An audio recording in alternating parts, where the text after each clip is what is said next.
કેમ છો વિદ્યાર્થી મિત્રો? ધ નોલેજ પાથ ચેનલ પર તમારું સ્વાગત છે. આજે આપણે ચોથો ભાગ ભણી રહ્યા છે બેઝિક થી એડવાન્સ ગણિત શીખોની અંદર. આ મંજિલ બહુ જ લાંબી છે, ઘણા બધા એપિસોડ આપણે જોવાના છે.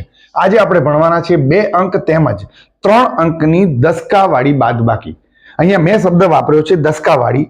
કોક તમને એમ પણ કહે કે દશકવાળી, તો એ પણ સાચું, આ પણ સાચું. દસકાવાળી બાદબાકી કેવી? તો આ રીતની કે જેમાં 2 માંથી 9 બાદ ના થાય તો બાજુમાંથી આપણે દસકો લેવાનો, એવો આપણે દાખલો આજે ભણવાના છે. બરાબર? તો ચલો શરૂઆત કરીએ છીએ. આંગળીના વેઢાની ગણતરી છે. જો તમે એ ન જોઈ હોય તો આગળના ભાગમાં મેં બતાવેલી છે, જોઈ લેજો, ત્યારબાદ આ ભાગ જોજો. બરાબર? ચલો 2 માંથી 9 બાદ કરીએ છીએ. ના થાય. મારી પાસે 2 લખોટી હોય અને મારે કોઈને 9 લખોટી આપવી હોય તો કેવી રીતે અપાય? અપાય જ નહીં. 2 માંથી 9 ક્યારે અપાય નહીં. તો આપણે જવાનું બાજુવાળા પાસે માંગવા માટે કે ભાઈ મને થોડું કંઈક આવે. તો બાજુવાળો આપણને કંઈક આપી દે એટલે એ બાદ બાકી થઈ જાય એની 0. શું થઈ જાય? એની પાસે 1 હતી, એમાંથી 1 આપી દે તો એની પાસે શું રહેશે? 0. અને આપણને મળશે એટલે આપણે લખીશું અહીંયા 2 + 10 એટલે 12. આને દસકો કહેવાય. 2 હોય એની અંદર 10 ઉમેરવાના, એને જ કહેવાય દસકો. એટલે અહીંયા લખ્યા 12. હવે 12 માંથી 9 બાદ કરવાના છે. તો આપણે આંગળીના વેઢા કેટલા છે? 12 છે. એમાંથી કેટલા આપી દેવાના છે? 9. તો 1 2 3 4 5 6 7 8 અને 9 આપી દીધા. બચ્યા કેટલા? 3. તો આપણો જવાબ અહીંયા આવશે 3. બરાબર? આ દસકાવાળી બાદબાકી થઈ. જોઈએ, એકદમ ઈઝી છે, પ્રેક્ટિસ કરશો તો આવડી જશે. બરાબર? 6 માંથી 8 ના જાય. નાની સંખ્યામાંથી મોટી સંખ્યા બાદ ના થાય તો જવાનું ક્યાં? બાજુવાળા પાસે. બાજુવાળા પાસે જઈને શું કહેવાનું? મને દસકો આપ. એટલે 1 એ આલશે. તો આ 3 માંથી 1 આપી દે તો હવે એની પાસે કેટલા બચશે? 2 બચશે. તો અહીંયા ઉપર કેટલા લખવાના? 2.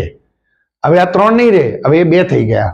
અને આપણે આ 6 છે એનો દસકો કહેવાય એટલે આગળ એકડો મૂકી દેવાનો એટલે આ 16 થઈ જાય. દસકો ઉમેરાઈ ગયો એની અંદર. હવે 16 માંથી 8 બાદ કરવાના છે. તો જો આ 12 અને આ 13 14 15 અને આ 16 આંકડા આપણી પાસે છે. એમાંથી 8 ઉડાવવાના છે. 1 2 3 4 5 6 7 અને 8 ઉડાઈ દીધા.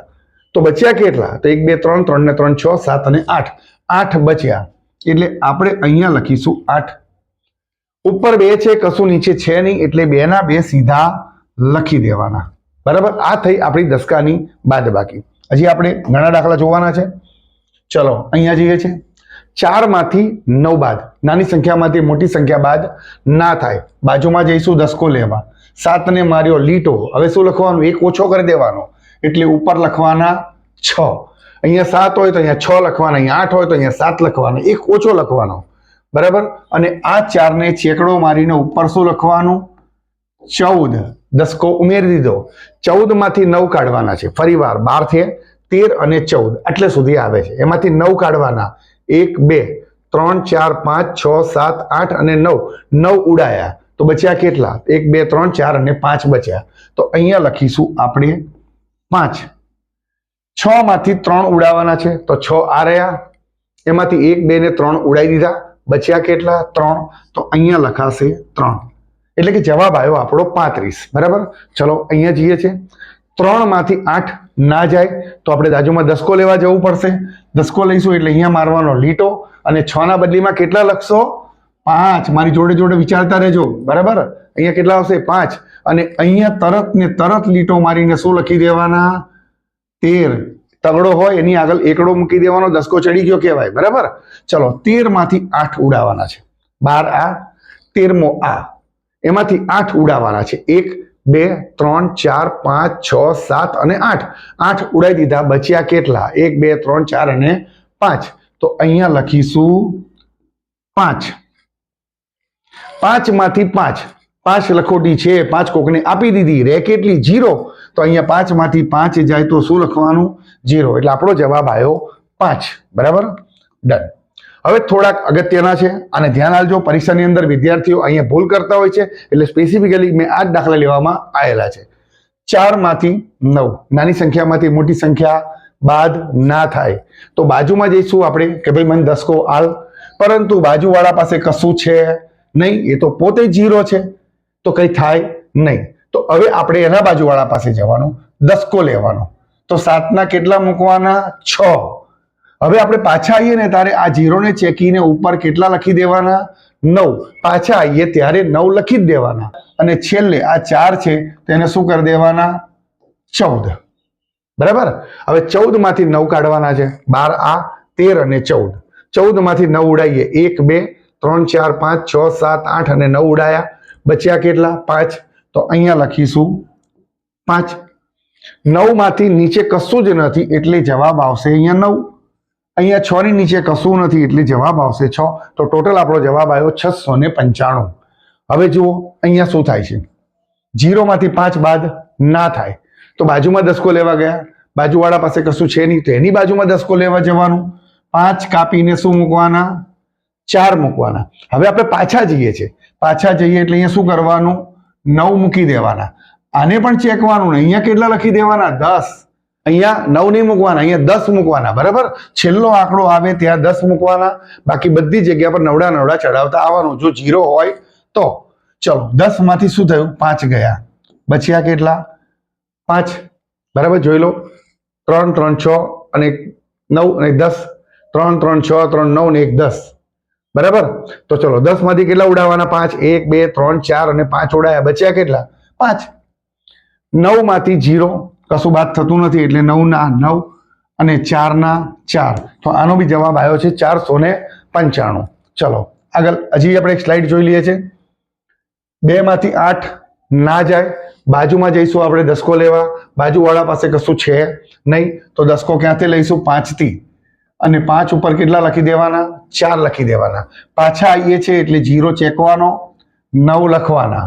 અહીંયા 2 છે એને ચેકવાના ને કેટલા લખવાના? 12. અને ત્યારબાદ બાદ બાકી શરૂ કરવાની. 12 માંથી 8 આ 12 વેડા છે, 8 ઉડાવવાના છે. 1 2 3 4 5 6 7 અને 8 ઉડાઈ દીધા તો બચ્યા કેટલા? 4. તો અહીંયા લખો 4. 9 માંથી 5 જાય. આ 9 છે એમાંથી 5 જવાના છે. 1 2 3 4 અને 5 ગયા તો બચ્યા કેટલા? 4. તો અહીંયા લખો 4. અને 4 ની નીચે કશું છે નહીં એટલે સીધે સીધા 4 મૂકી દીધા. હવે આગળ 100 માંથી 75 બાદ કરવાના છે. 0 માંથી 5 જાય નહીં એટલે બાજુમાં દસકો લેવા જઈએ છીએ પણ બાજુવાળા પાસે કશું છે નહીં તો દસકો ક્યાંથી લઈશું? અહીંથી. તો આ 1 નું શું કરી દેવાનું? 0. કેમ? કારણ કે 1 માંથી 1 આપી દે તો એની પાસે કશું બચશે નહીં. પાછા જઈએ છીએ 9 અને પાછા અહીંયા પ્રોપર જગ્યા પર આવીએ ત્યાં શું લખી દેવાના? 10 લખી દેવાના. બરાબર. 10 માંથી 5 બાદ કરીએ તો 1 2 3 4 5 6 7 8 9 અને 10. 10 માંથી 5 જાય. 1 2 3 4 અને 5 જાય. બચ્યા 5. તો આપણે અહીંયા લખીશું 5. 9 માંથી 7 જાય. આ 9 છે એમાંથી 7 જાય. 1 2 3 4 5 6 7. 7 ગયા તો બચ્યા કેટલા? 2. અને અહીંયા 0 છે એટલે 0 લખવાનો જ. એટલે જવાબ આપણો આવ્યો 25. બરાબર. ચલો હવે 0 માંથી 2 ના જાય. બાજુમાં જઈશું દસકો લઈશું એટલે કેટલા મૂક્યા? 5. અને અહીંયા કેટલા મૂકવાના? 10. 10 માંથી 2 લેવાના છે. 3 3 6 3 9 ને 1 10 અહીંયા છે એમાંથી 2 ઉડાવવાના. 1 અને 2 ઉડાયા તો બચ્યા કેટલા? 3 ને 3 6 7 8 બચ્યા. તો અહીંયા કેટલા મૂકવાના? 8 મૂકવાના. ફરી પાછું 5 માંથી 8 ના જાય. ફરી પાછું બાજુમાં જવાનું દસકો લેવાનો. કેટલા મૂકવાના? 6. અને આ 5 ને ચેકીને અહીંયા કેટલા લખી દેવાના? 15. બરાબર. હવે 15 માંથી 8 ઉડાવવાના તો આ થયા 12 13 14 અને 15. 15 માંથી કેટલા ઉડાવવાના? 8 1 2 3 4 5 6 7 અને 8 ઉડાયા. બચ્યા કેટલા? 7. તો અહીંયા લખીશું 7. 6 માંથી 3 ઉડાવવાના છે. 6 આ રહ્યા એમાંથી 3 ગયા. 1 2 ને 3 તો બચ્યા કેટલા? 3 લખી દીધા. બરાબર. ચલો 800 માંથી 725 ઉડાવવાના છે. 0 માંથી 5 ના જાય એટલે દસકો લેવાનો પણ દસકો બાજુમાં કેવો છે? ખાલી છે. દસકો મળશે નહીં તેની બાજુમાં આવવાનું. 8 ને ચેકીને કેટલા લખવાના? 7. અહીંયા લખવાના 9 પાછા આવીએ છીએ એટલે. અને અહીંયા આવીએ એટલે કેટલા લખવાના? 10. હવે 10 માંથી 5 જાય છે તો 10 ક્યાં છે? આટલે છે. એમાંથી 5 કાઢવાના. 1 2 3 4 અને 5 તો બચ્યા કેટલા? 5. એટલે અહીંયા લખીશું આપણે 5. 9 માંથી 2 કાઢવાના છે. આ 9 છે એમાંથી 2 1 અને 2 બચ્યા કેટલા? તો કે 7. સ્પીડમાં કરતા શીખી જજો, બરાબર આવડી જવું જોઈએ. હવે 7 માંથી 7 જાય તો શું થાય? 0 થાય. બરાબર છે. આની ગણતરી જેટલી સ્પીડમાં કરશો એટલું સારું રહેશે. બરાબર. અહીં આપણો આ ભાગ આપણે પૂર્ણ કરીએ છીએ.